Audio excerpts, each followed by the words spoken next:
Hello student, welcome to Bhangre classes. कैसे हैं आप? आज हम स्टार्ट करने वाले हैं एक्सरसाइज 2.2 का introduction class 10 NCERT maths chapter second polynomials.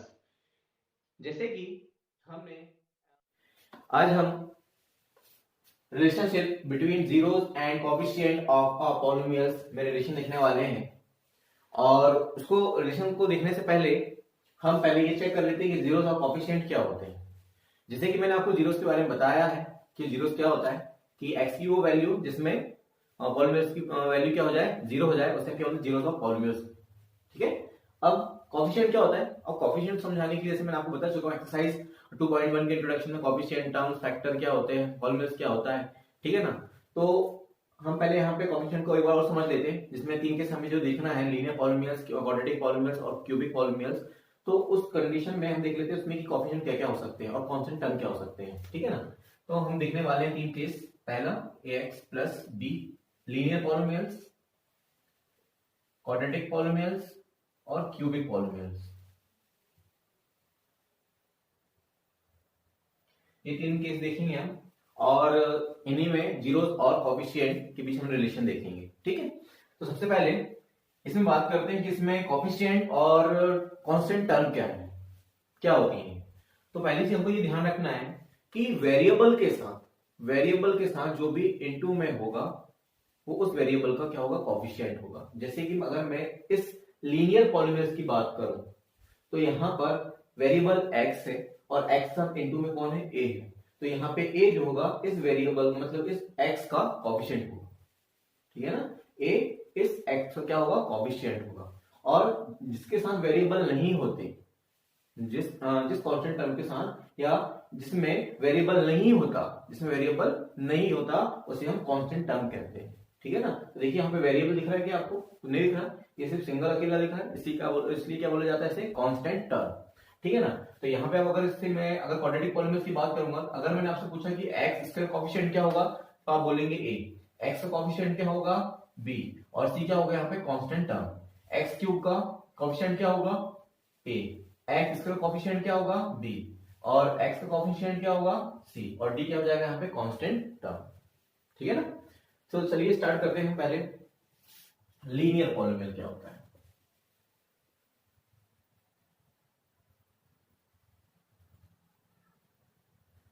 Linear polynomial, इसका जनरल फॉर्म देखते हैं क्या होता है। px is equal to ax plus b, a is not is equal to 0। ठीक है। मींस a की वैल्यू हमें 0 नहीं हो सकती। अगर a 0 हो गया तो x 0 हो जाएगा, और ये दोनों 0 हो गए तो यहाँ पे कांस्टेंट टर्म बचेगा, जिसके अकॉर्डिंग हम इसे लीनियर पॉलिनोमियल्स नहीं बोल सकते। लीनियर पॉलिनोमियल्स किसे बोलते हैं, जिसकी हाईएस्ट डिग्री कितनी होती है, 1। और हाईएस्ट डिग्री 1 का मतलब वहां वेरिएबल होना चाहिए, वेरिएबल की हाईएस्ट डिग्री कितनी होना चाहिए, 1 होना चाहिए। इस हाईएस्ट डिग्री से एक चीज और याद आती है क्या, कि भाई अगर इसकी हाईएस्ट डिग्री 1 है, इसका मतलब कितने जीरो हम फाइंड हो सकते हैं यहाँ से, एटमोस्ट 1 0। ठीक है ना। चलिए स्टार्ट करते हैं। अगर मुझे इसका जीरो फाइंड करना है, इसका अगर जीरो फाइंड निकालना है, तो px की वैल्यू क्या होती है, जीरो फाइंड करने के लिए px की वैल्यू होती है 0। ठीक है ना।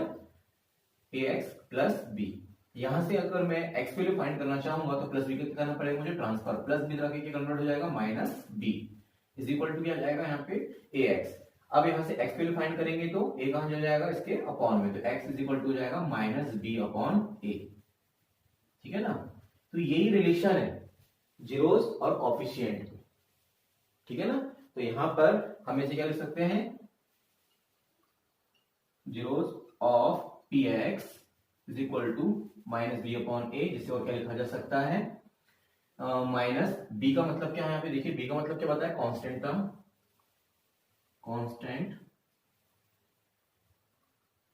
टर्म, और ए क्या है यहाँ पे, coefficient of x, coefficient of x. ठीक है ना। बी का जो मीन्स है कांस्टेंट टर्म है, ए का जो मीन्स है कोएफिशिएंट ऑफ एक्स है। अगर हमें अब कोई भी लीनियर पॉलिनोमियल मिल जाए, अगर दे दिया जाए, हमें कोई भी लीनियर पॉलिनोमियल दे दिया जाए और उसका बोला जाए कि आप जीरोस फाइंड करें, तो हम इस रिलेशन की हेल्प से जीरोस फाइंड कर सकते हैं। बस कंडीशन एक होना चाहिए कि जो हमारा पॉलिनोमियल है, वो जो लीनियर पॉलिनोमियल है, वो इस जनरल फॉर्म के अकॉर्डिंग होना चाहिए। कैसे? जैसे देखिए, अगर हमारे पास 3x प्लस 5 है, अगर हमारे पास कोई पॉलिनोमियल्स 3x प्लस 5 है, अगर हमसे बोला जाए कि इसके जीरोस क्या होंगे, तो बिल्कुल हम इस फॉर्मूला का यूज करके x is equal to minus B upon A का यूज करके निकाल सकते हैं। क्यों? क्योंकि देखिए ये इसका जनरल फॉर्म और ये दोनों सेम दिख रहे हैं, तो यहाँ पर x के साथ जो आता है हमें बोलते क्या बोला जाता है, x के साथ जो आएगा वो कोफिशिएंट होगा। तो a जो है यहाँ पे एक a जो है और यहाँ पे 3 जो है, ये दोनों x के कोफिशिएंट है ना। तो यहाँ पे a की वैल्यू कितनी हो जाएगी 3 माइनस माइनस लगा दिया, अब b की वैल्यू कितनी यहाँ पे 5, तो आपने देखा डायरेक्ट हमने कोफिशिएंट जीरो फाइंड कर लिया, x इज इक्वल टू आ गया माइनस 5/3। लेकिन प्रॉब्लम कब जाएगी, अगर ये पोजीशन अगर ऐसी हो जाए, तो यहाँ पे प्लस साइन ना हो, या जैसे प्लस यहाँ प्लस ना हो, तब दिक्कत आएगी सर माइनस 5 रखें या प्लस 5 रखें, इसमें कंफ्यूज होता है। क्या होता है इसमें? कंफ्यूज होता है। तो इसलिए क्या काम करना पड़ेगा, इसे इस जनरल फॉर्म के अकॉर्डिंग इसको सेट करना पड़ेगा। तो क्या आ जाएगा 3x प्लस और ब्रैकेट के अंदर लिख देंगे -5, ये कंडीशन।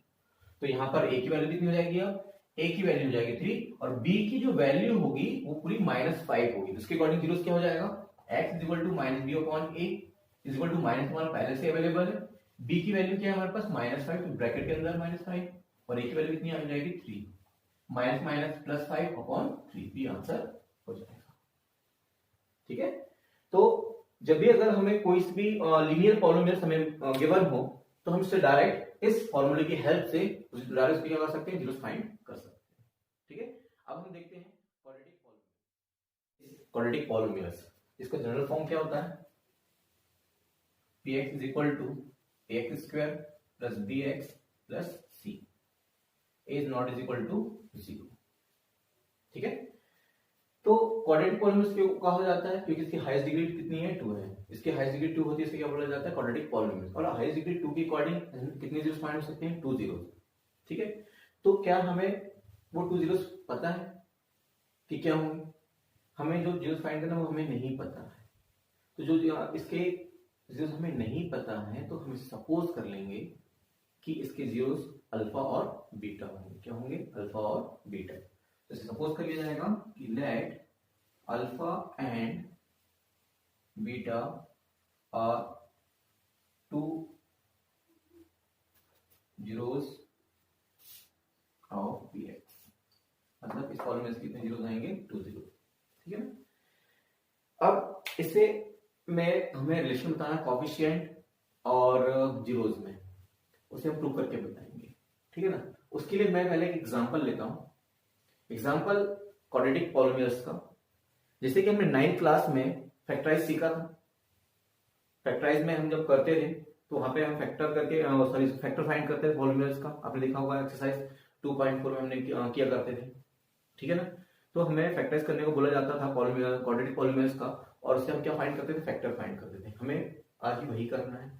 ठीक है ना, उसके बाद 2 स्टेप के बाद हमें वहां से जीरोस फाइंड करना है। पहले तो हम ये देखेंगे फैक्टर कैसे फाइंड करते हैं, और इसमें किसका यूज करते थे हम, स्प्लिटिंग द मिडिल टर्म का। ठीक है ना, फैक्टर फाइंड करने के लिए स्टार्ट करते हैं। हम कोई एग्जांपल ले लेते हैं क्वाड्रेटिक पॉलिनोमियल्स का। px is equal to x square minus 7x plus 12। तो उसकी क्या प्रोसेस होती थी, आपको पता है कि हम उसमें ये करते थे कि मल्टीप्लाई करने पर 12 आ जाए और प्लस माइनस करने पर -7 आ जाए, ये हमारी प्रोसेस होती थी। ठीक है ना, तो चलिए स्टार्ट करते हैं उसी को। तो क्या रूल था हमारा कि सबसे पहले a और c का मल्टीप्लाई किया जाता था। तो यहाँ पे a की वैल्यू 1 है और c 12 है, तो 12 बन जा 12। और उसका क्या निकालते थे, फैक्टर निकालते थे, 2 6 जा 2 3 जा और 3 बन जा, ये हमने उसके फैक्टर निकाल लिए। ठीक है, और उस वैल्यू को हम वैसे के वैसे यहाँ पे नोट कर लेते थे। अब जो हमारे पास फैक्टर आए हुए हैं, ये फैक्टर आए हुए हैं, इनकी हेल्प से मल्टीप्लाई करके ऐड या सब्ट्रैक्ट करके हमें क्या लाना है, -7। कैसे, देखिए अगर मैं ये 2 डिजिट लेकर इस नंबर से ऐड या सब्ट्रैक्ट करके चेक करूंगा कि -7 आता है कि नहीं आता। ठीक, अगर इनका मल्टीप्लाई करने में आंसर नहीं आएगा, फिर मैं इन दोनों को मल्टीप्लाई करके इस नंबर से ऐड या सब्ट्रैक्ट करके देखूंगा। ठीक है ना, तो 3 2 जा 6, यहाँ पे 2। अगर मैं इसे प्लस करता हूँ तो कितना आता है, 8 आता है, और अगर इसे माइनस करता हूँ कितना आता है, 4 आता है। ठीक है ना, तो ना ही मुझे 8 चाहिए ना ही 4 चाहिए, मतलब जो हम इसका मल्टीप्लाई कर रहे थे वो रॉन्ग है। अब हम क्या काम करेंगे, इन दोनों मल्टीप्लाई करके 2 2 4 और यहाँ पे आ गया 3, 4 और 3 कितना होता है 7, ठीक है ना। लेकिन मुझे -7 चाहिए, कितना चाहिए -7। तो जो डिजिट बड़ी होती है, जो हमें साइन लाना है, बस उस बड़ी डिजिट के सामने साइन लगा दीजिए। यहाँ पे 4 हम माइनस लगा दिया और यहाँ पे माइनस लगा दिया, तो माइनस माइनस क्या होता है प्लस होता है। तो 4 और 3 कितने होंगे 7, लेकिन साइन किसका आएगा, जो डिजिट यहाँ पे बड़ी है 4, इसलिए माइनस साइन यहाँ पे आ गया, ठीक है ना। इसका मतलब इस -7 को हम -4 -3 यहाँ पे लिख सकते हैं, ठीक है। यहाँ पे क्या नोट किया जाएगा, -4x -3x। उसके बाद पेयर बनाते थे और ब्रैकेट लगाते थे, ठीक है ना। और ब्रैकेट लगाते समय ये ध्यान देते थे कि उसके सामने माइनस तो नहीं है, और माइनस होता था तो अंदर के साइन क्या होते थे, चेंज हो जाते थे। ये पेयर बनानी है 2 2 का इसमें, ठीक है ना। इसमें ब्रैकेट लगाते हैं, इसका माइनस नहीं है, ठीक है। अब देखिए यहाँ माइनस है, ब्रैकेट लगाएंगे, अंदर साइन क्या हो जाएंगे, चेंज आएंगे, प्लस का क्या हो जाएगा माइनस। ब्रैकेट के सामने अगर माइनस साइन हो, ब्रैकेट लगाइए, लगाएं या हटाएं, ठीक है, तो अंदर साइन क्या हो जाता है, चेंज हो जाता है, ठीक। ओपन करो या क्लोज करो। अब ये दोनों इन दोनों में से हमें ये देखना है कि कॉमन क्या है। जैसे यहाँ पे दिख रहा कॉमन x है, इसमें भी कॉमन x है, यहाँ पे x कॉमन निकाल लिया आपने इस फैक्टर में से। तो यहाँ पे हमारे पास कितने x थे, यहाँ पे हमारे पास 2x थे, x पावर 2 मतलब यहाँ पे 2x अवेलेबल है। आपने 1x कॉमन निकाल लिया, तो यहाँ पे कितना बचा 1x, माइनस यहाँ पे x कॉमन निकाल लिया आपने, कितना बचा यहाँ पे 4, ठीक है ना। अब ऐसे कोई टेबल जिसमें 3 भी आता हो 12 भी आता हो, तो 3 का टेबल होता है, 3 कॉमन निकाल दीजिए आपने, 3 1 जा 3, 3 4 जा 12, ठीक है ना। मल्टीप्लाई करने पर वापस हो जाएगा। अब यहाँ पे देख रहे हैं कि यहाँ पे फैक्टर x -4 इसमें भी है, x -4 इसमें भी, दोनों फैक्टर सेम होना चाहिए। तो हमने ये सीखा था कि दोनों कॉमन निकालने, दोनों फैक्टर कैसे होने चाहिए, सेम है। अगर यहाँ माइनस या प्लस हो जाएगा तो कॉमन नहीं निकलेगा, मतलब हमने जो प्रोसेस कर रहे हैं वो रॉन्ग है। दोनों फैक्टर कैसे होने चाहिए थे, इक्वल होना चाहिए था, ठीक है ना। तो यहाँ से हमने निकाल दिया x -4 बाहर, अंदर क्या बचा x -3। इतना आपने 9th क्लास में किया है, ठीक है ना। इतना आपने क्या किया 9th क्लास में किया, ये फैक्टर यहां तक की प्रोसेस आपने किया है। मैं इस एग्जांपल को इसलिए यूज कर रहा हूं क्योंकि मुझे इस क्वाड्रेटिक पॉलिनोमियल को जब प्रूव करना होगा तो मुझे इसकी हेल्प लगेगी, ठीक है ना। तो यहाँ पे आप चेक करते हैं, तो यहाँ से ये इतना ये प्रोसेस हमने 9th क्लास में करते हुए हैं। अब इसका फाइंड करना है हमको जीरोस, तो आपको तो जीरोस फाइंड करने के लिए px की वैल्यू क्या हो जाती है यहाँ पे 0, x -4 x -3।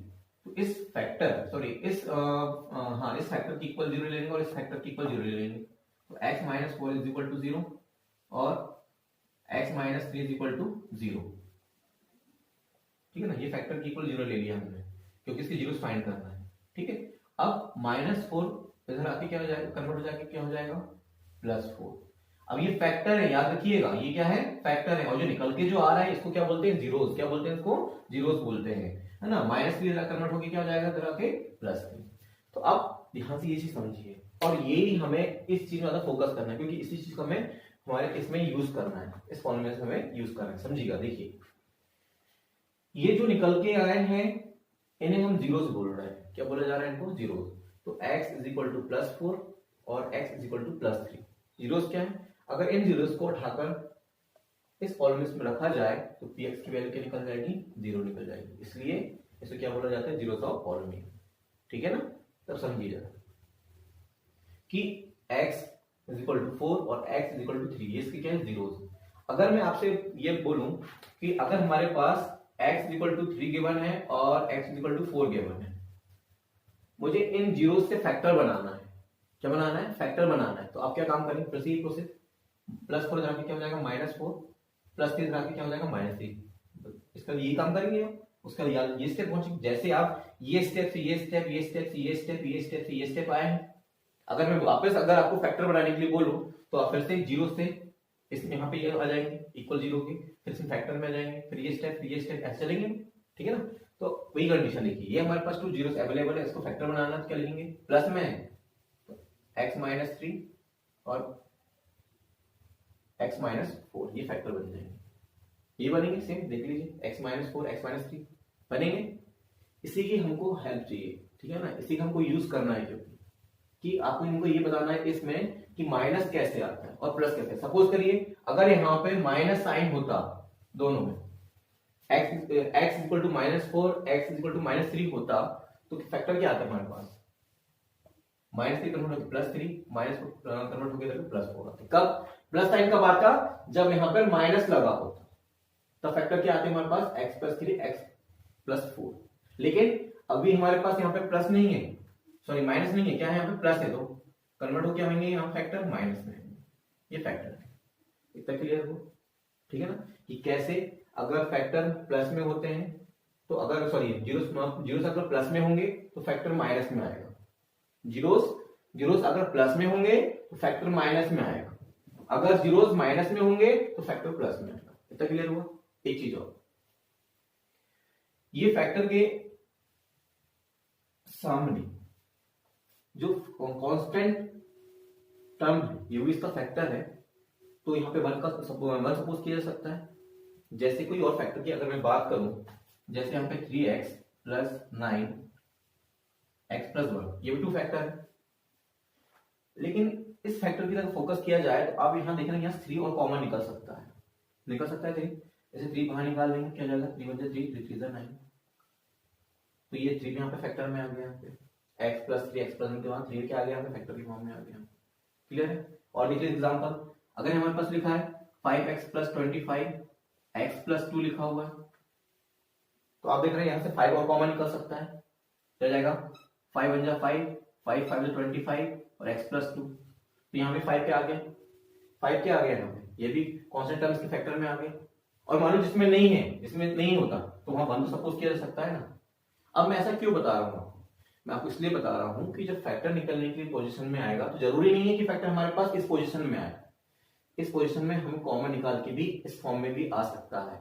इसलिए हम यहाँ पे क्या सपोज कर सकते हैं? के मींस कोई भी कांस्टेंट टर्म 1 2 3 4 5 6 जो कि मैं इस पॉलिनोमियल्स में यूज करूंगा। जैसे आप देख रहे हैं कि नॉर्मली में अगर x - 3 x - 4 इसमें कुछ कॉमन और नहीं निकल रहा, कांस्टेंट टर्म बाहर नहीं निकल रही है, तो इसे हम 1 सपोज कर सकते हैं। यहाँ पे कितना सपोज किया जा सकता है? 1। जैसे कि ये भी फैक्टर है, ये भी फैक्टर है, ये भी फैक्टर है, तो इसमें देखना फैक्टर होने के बाद भी यहाँ से कांस्टेंट टर्म और बाहर निकल सक रही है, ठीक है ना। यहाँ 3 और बाहर निकल सकता है, 3 × 1 = 3, 3 × 3 = 9, ये देखिए, तो ऐसी पोजीशन भी हमारे पास आ सकती है, ठीक है ना। ये देखो, ये वाला भी हमने एग्जांपल लिया है, तो यहाँ भी 5 है, 5 × 5 = 25, यहाँ से 5 भी कॉमन निकल सकता है, तो ऐसी पोजीशन भी हमारे पास आ सकती है। इसलिए हम यहाँ पे क्या यूज कर सकते हैं, सब में यहाँ पे के यूज किया जा सकता है। यहाँ पे क्या यूज किया जा सकता है? के मतलब 1 हो सकता है, 2 हो सकता है, 3 मतलब कोई भी कांस्टेंट टर्म फैक्टर की फॉर्म में आ सकता है, जिसे हमें के फॉर्म में हम बता रहे हैं।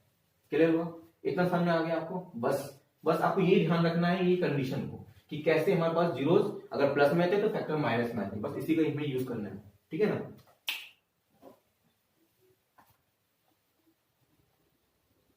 अब देखिए स्टार्टिंग करते हैं यहाँ से। सबसे पहले हमारे पास क्वाड्रेटिक पॉलिनोमियल्स है, जिसमें हमें जीरोस और कोएफिशिएंट में रिलेशन बताना है, इसे प्रूव करना है। स्टार्टिंग यहाँ से करेंगे। हमने एक क्वाड्रेटिक पॉलिनोमियल लिया, px = सपोज किया हमने, और इसके हमें जीरोस नहीं पता। जैसे यहाँ पे हमारे पास नंबर्स थे a b c की जगह, तो हमने इसका सॉल्व किया और हमारे पास जीरोस नंबर में आ गए। लेकिन यहाँ पे हमारे पास a b c में कोई नंबर अवेलेबल नहीं है, तो इसकी जीरोस हमें नंबर में नहीं मिल सकती, तो कुछ सपोज करना पड़ेगा। तो हमने सपोज कर लिया कि भाई यहाँ पे जो जीरो निकलने वाले हैं, डिग्री 2 है, मतलब 2 जीरोस निकलेंगे, देखिए यहाँ 2 जीरोस निकले, 1 1 2, ठीक है ना। तो हमने सपोज कर लिया कि यहाँ पे जो जीरोस होंगे इस क्वाड्रेटिक पॉलिनोमियल्स के, वो होंगे अल्फा और beta are 2 zeros of px, ठीक है ना। अब मैंने आपको बोले इसके जीरोस होंगे, तो जीरोस अल्फा और बीटा देख लीजिए, जीरोस अल्फा और बीटा है, मुझे इनका फैक्टर बनाना है, तो क्या होंगे? x - अल्फा x - बीटा, ये होंगे फैक्टर, और यहाँ पे क्या हो जाएगा? कांस्टेंट टर्म,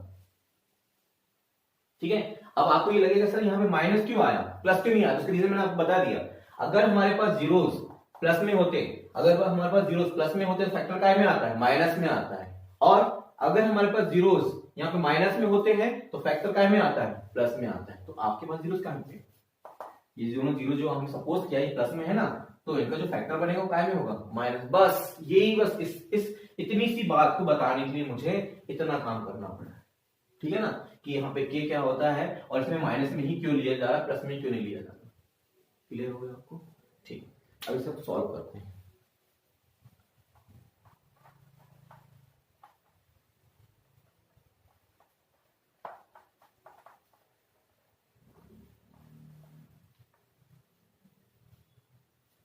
समझ आ गया ना? अब इसी चीज को मैं यहाँ नोट करके लिखता हूँ। यहाँ लिखा जाएगा px इज इक्वल टू, ये पॉलिनोमियल्स है ना, इस पॉलिनोमियल्स के फैक्टर हो रहे हैं, मतलब इस पॉलिनोमियल्स क्या हो रहा है, फैक्टर किया जा रहा है। फैक्टर क्या आएंगे इसके,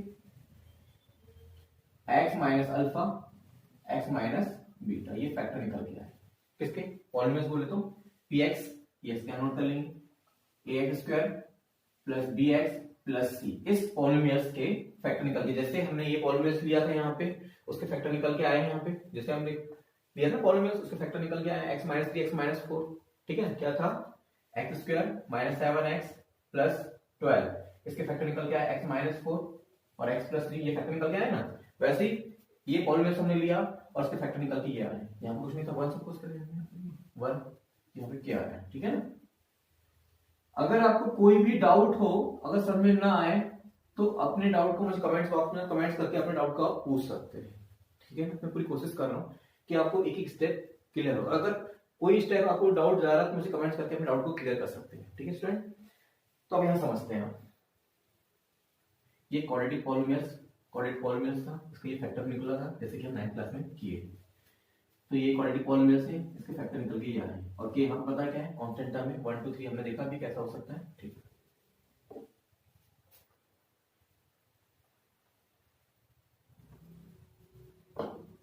अब यहाँ पे देखिए इस ब्रैकेट को सॉल्व करना है,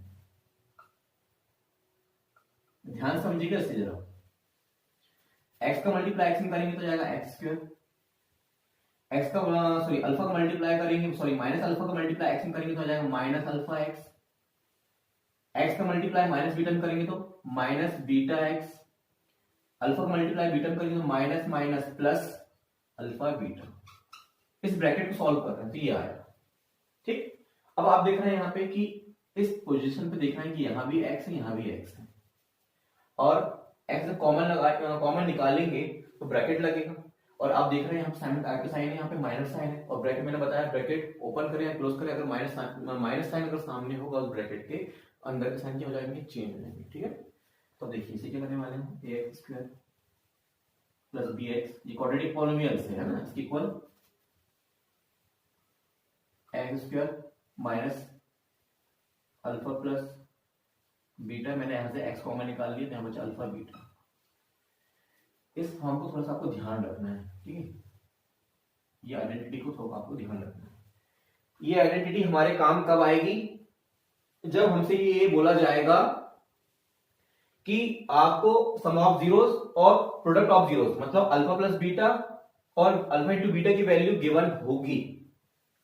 जब आपके पास अल्फा प्लस बीटा की वैल्यू और अल्फा इंटू बीटा की वैल्यू गिवन होगी और आपसे बोला जाएगा कि क्वाड्रेटिक पॉलिनोमियल्स फाइंड करिए, ये वैल्यू आपको गिवन होगी, बोला जाएगा कि क्वाड्रेटिक पॉलिनोमियल्स फाइंड कीजिए, तब इस फॉर्मूला को हम यूज करेंगे। ये कब करेंगे, 2.2 के सेकंड नंबर के क्वेश्चन जब सॉल्व करने जाएंगे ना, तब इसे हम यूज करेंगे। मैं आपसे उस टाइम बोलूंगा कि हमने ये निकाला था हमने से, इसे ध्यान रखिएगा जरा, ठीक है ना। इसलिए मैंने इसे ब्रैकेट लगा दिया ऐसे करके कि आपको याद रहे कि इसका यूज हमें 2.2 के सेकंड नंबर क्वेश्चन में करना है। कब, जब हमें सम ऑफ जीरोस और प्रोडक्ट ऑफ जीरोस गिवन होंगे और हमसे बोला जाएगा कि आप क्वाड्रेटिक पॉलिनोमियल्स फाइंड कीजिए, तब हम इस फॉर्मूले का यूज करेंगे वहां पे, ठीक है ना। इसलिए मैंने यहाँ पे ऐसे ब्रैकेट लगा के समझा दिया, ठीक है। चलिए अब इसके आगे बढ़ते हैं हम यहां से, अब सॉल्व करेंगे। के का मल्टीप्लाई अंदर कर दीजिए, यहाँ पे के का मल्टीप्लाई अंदर करेंगे तो स्टेप को पहले लिख दीजिए, X square plus B X plus C is equal to, इसे आपको समझाने के लिए ब्रैकेट लगाया है, सॉल्व भी नहीं हुआ अभी, है ना। कि इस आइडेंटिटी का हमारा यूज होगा, मैंने आपको बता दिया कि कब यूज होगा। इसके बाद ये प्रोसेस हम आगे बढ़ा रहे हैं, चल रही है हमारी प्रोसेस, है ना, ठीक। के का मल्टीप्लाई अंदर करेंगे क्या जाएगा यहाँ पे, के x square minus alpha plus beta के एक्स, और यहाँ पे जाएगा प्लस अल्फा बीटा के, ये आपने मल्टीप्लाई कर दिया, क्लियर। अब यहाँ पे हम कंपेयर करना सीखें, जानते हैं कंपेयर कैसे करते हैं, आपको पता होगा। तो यहाँ पे हमें कंपेयर करना है, ठीक है। किसका कंपेयर करना है, एक्स स्क्वायर के कॉफिशिएंट का एक्स स्क्वायर के कॉफिशिएंट के साथ, एक्स के कॉफिशिएंट का एक्स के कॉफिशिएंट के साथ, कांस्टेंट टर्म का कांस्टेंट टर्म के साथ क्या करना है, हमें कंपेयर करना है। स्टार्ट करते हैं। तो यहाँ पे x के कोएफिशिएंट के साथ x के कोएफिशिएंट का कंपेयर करेंगे तो a की वैल्यू कितनी निकल के आ गई हमारे पास k। ठीक, x के कोएफिशिएंट के साथ x कोएफिशिएंट कंपेयर करेंगे तो यहाँ पे आ जाएगा b is equal to minus alpha plus beta k। Constant term के साथ कांस्टेंट टर्म को कंपेयर करेंगे तो हमारे पास आएगा c is equal to alpha plus beta alpha into beta k। ठीक है, ये हमने क्या किया, कंपेयर किया है। ठीक, अब इसे तो हम वैसे ही वैसे रहने देते हैं, कुछ नहीं कर रहे। अगर मुझे यहां से अल्फा प्लस बीटा की वैल्यू फाइंड करना हो, अगर मुझे यहां से अल्फा प्लस बीटा की वैल्यू फाइंड करना हो तो माइनस के इस बी के अपॉन में आ जाएगा। ठीक है ना, मुझे अल्फा और बीटा की वैल्यू फाइंड करना है। Alpha plus beta is equal to क्या हो जाएगा, माइनस बी अपॉन के कहां चल जाएगा, इसके अपॉन में, माइनस के साथ। ठीक, माइनस यहां लगाऊं, यहां रखूं, यहां कहीं भी तो माइनस माइनस ही होता है। ठीक है, अब यहां पे देखिए, अगर मैं यहाँ पे अल्फा इंटू बीटा की वैल्यू फाइंड करूंगा तो के कहां चल जाएगा, इसके अपॉन में, तो alpha into beta is equal to जाएगा C upon K. Set clear हो गया। अब जान रहे हैं आप कि के यहाँ पे भी है, के यहाँ पे, और के का मीन्स क्या होता है, के इज इक्वल टू होता है ए। के इज इक्वल टू क्या होता है, ए। इसका मीन्स इस के की पोजीशन पर मैं ए पुट कर सकता हूं, तो alpha plus beta is equal to minus B upon A आ जाएगा, और alpha into beta C upon A आ जाएगा। बस यही हमारा रिलेशन है, यही हमारा रिलेशन है।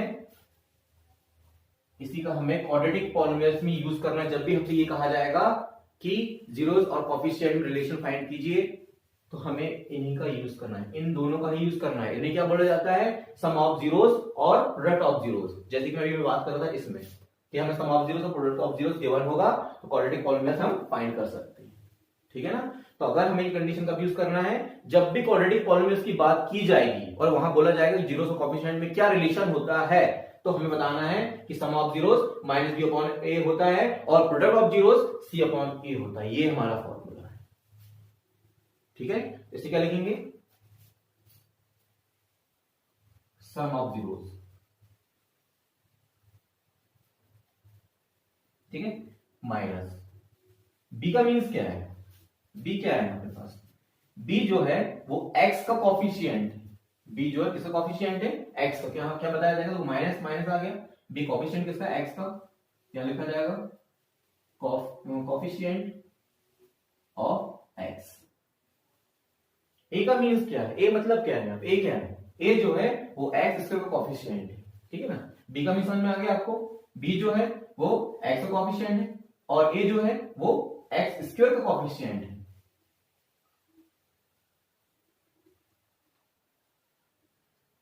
ये देख लीजिए, तो इसे अब मैं ऐसे लिख सकता हूं, alpha plus beta is equal to minus B upon A आ गया। ये रिलेशन है।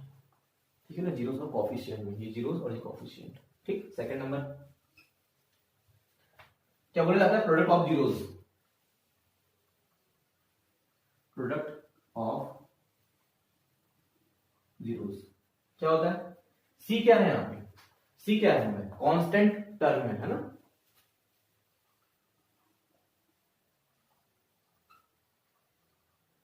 और यहां पे ए क्या है, यहां पे फिर से ए जो है वो एक्स स्क्वायर का क्या है, कोफिशिएंट है।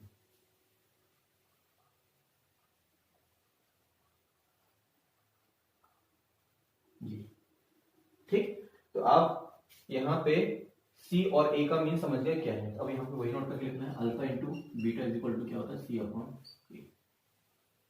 इसे आप ध्यान पे रखना है। आपको प्रूफ करना उतना जरूरी नहीं है, ठीक है ना, आपको प्रूफ करना सीखना नहीं है, बस समझना कि आया कैसे। और आपको सिर्फ इन दो कंडीशन को बस याद रखना है कि सम ऑफ जीरोस क्या होता है क्वाड्रेटिक पॉलिनोमियल्स के लिए, और प्रोडक्ट ऑफ जीरोस क्या होता है। क्लियर हुआ, और इन्हीं का यूज करके हम वेरीफाई करेंगे अपने क्वेश्चन को क्वाड्रेटिक पॉलिनोमियल्स के। ठीक, अब हम निकालना सीख रहे हैं थर्ड केस क्यूबिक पॉलिनोमियल्स में जीरोस और कोएफिशिएंट में क्या रिलेशन होता है, उसे हम प्रूव करना देखेंगे। इसका जनरल फॉर्म क्या होता है, ax cube plus B X square plus C X plus B, और a is not is equal to 0।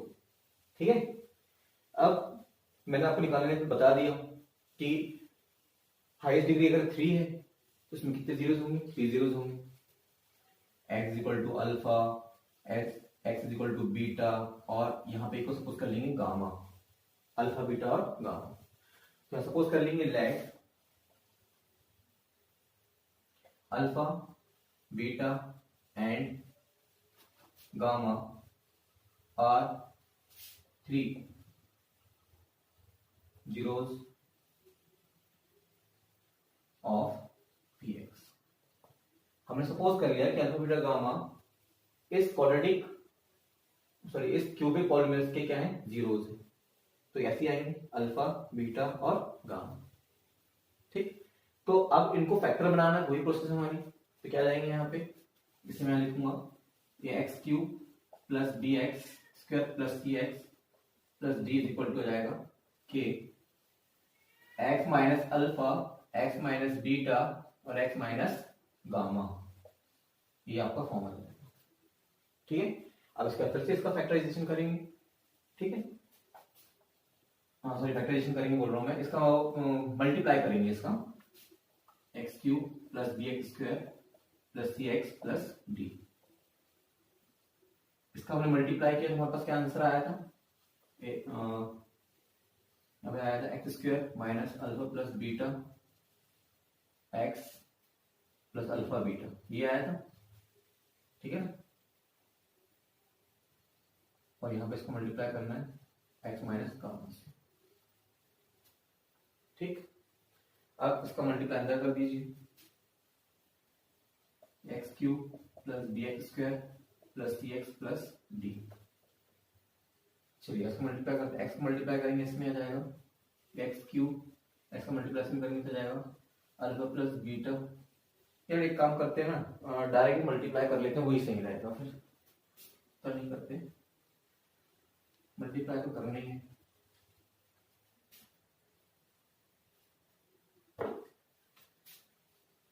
के यहाँ पर जाएगा x square minus alpha X minus beta x. ठीक है, उसके बाद आ जाएगा minus alpha minus minus plus alpha beta, ये आ जाएगा और गामा।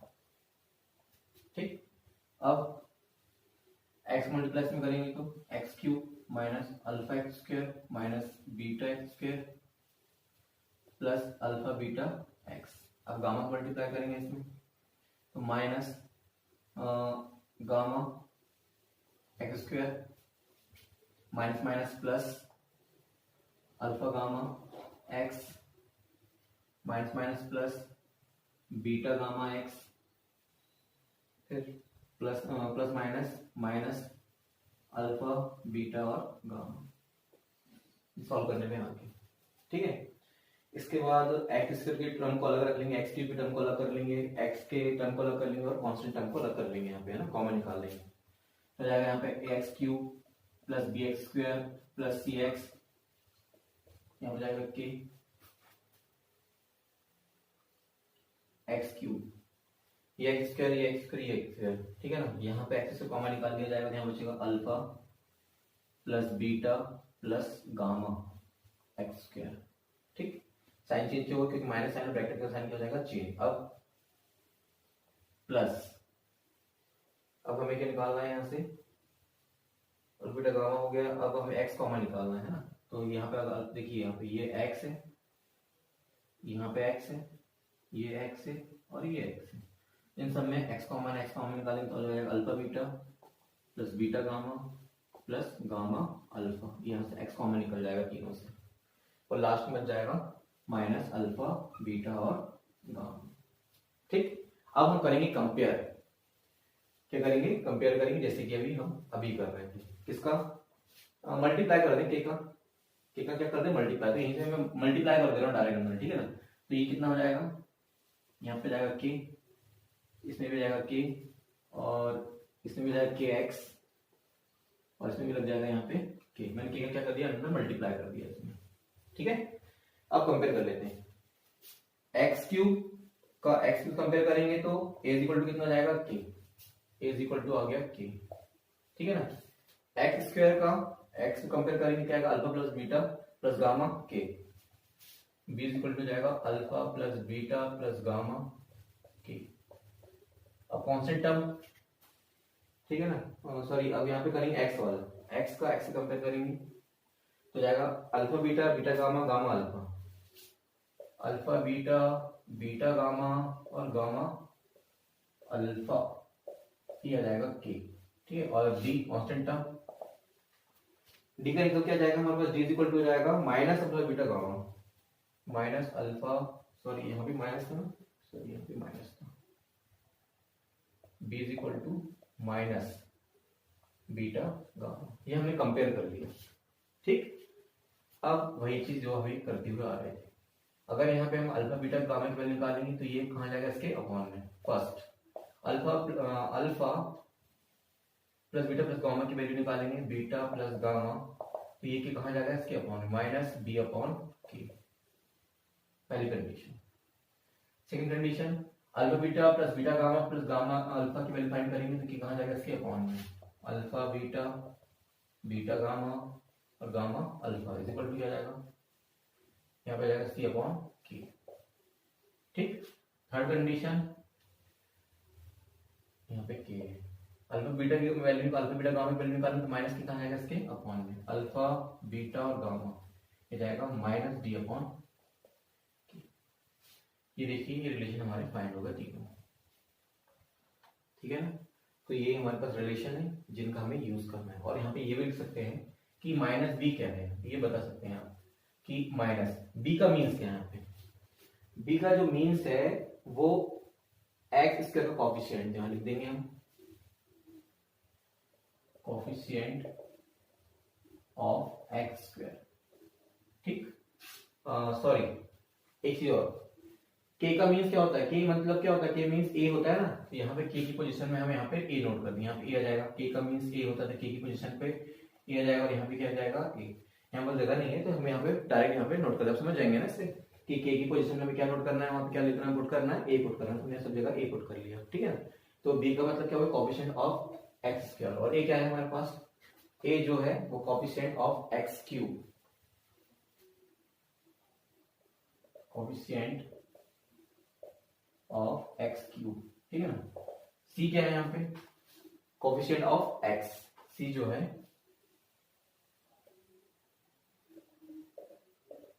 कोएफिशिएंट ऑफ एक्स, और फिर से ए तो ये आएगा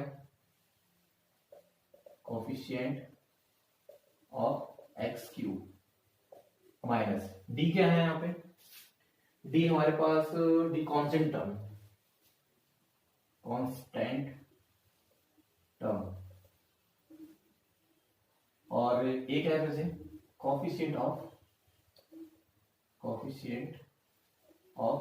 एक्स क्यूब। तो ये रिलेशन आपके फाइंड हो गए।